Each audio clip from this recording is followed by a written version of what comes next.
Okay, you want to use your TI-89 to solve a system of linear equations. It's pretty easy. All you need to do is put your system of linear equations into your calculator in matrix form.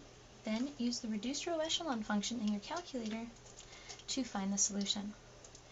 So before you start, make sure that your system is in standard form, which means that all the variables are on the left-hand side and the constant terms are on the right-hand side of the equations. Okay.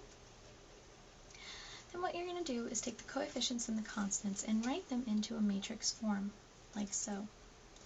So you just list each one of the coefficients and then the constant for each row, where each row represents each one of the equations.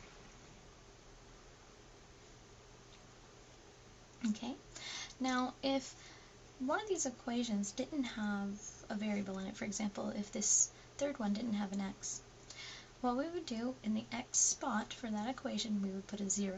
Okay, so instead of a 3 here, we would put a 0 if there were no x in that equation. Then we want to put this in our calculator. All we have to do is use the bracket function, or the bracket key to start the matrix. So you hit second, and then notice above the comma there is a blue bracket, so you hit comma. Then you list all of the numbers that are in the row.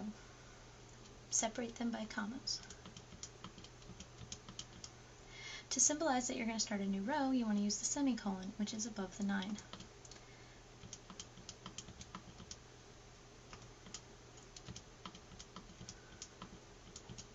Then you want to close your brackets, so that is above the division key.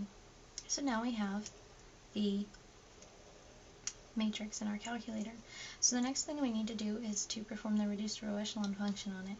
You will find that in the math list.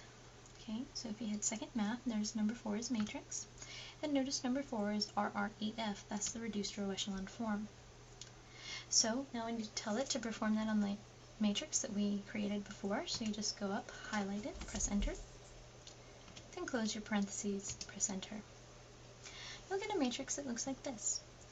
Now what this does is it actually tells you the solution, where notice there's a 1 in the first row, the first column here, a 1 in the second column here, and a 1 in the third column here. This represents x, y, and z. Okay, so what this says is that x is equal to negative 4 over 3, y is equal to 14 over 3, and z is equal to negative 7 over 3. And that's it.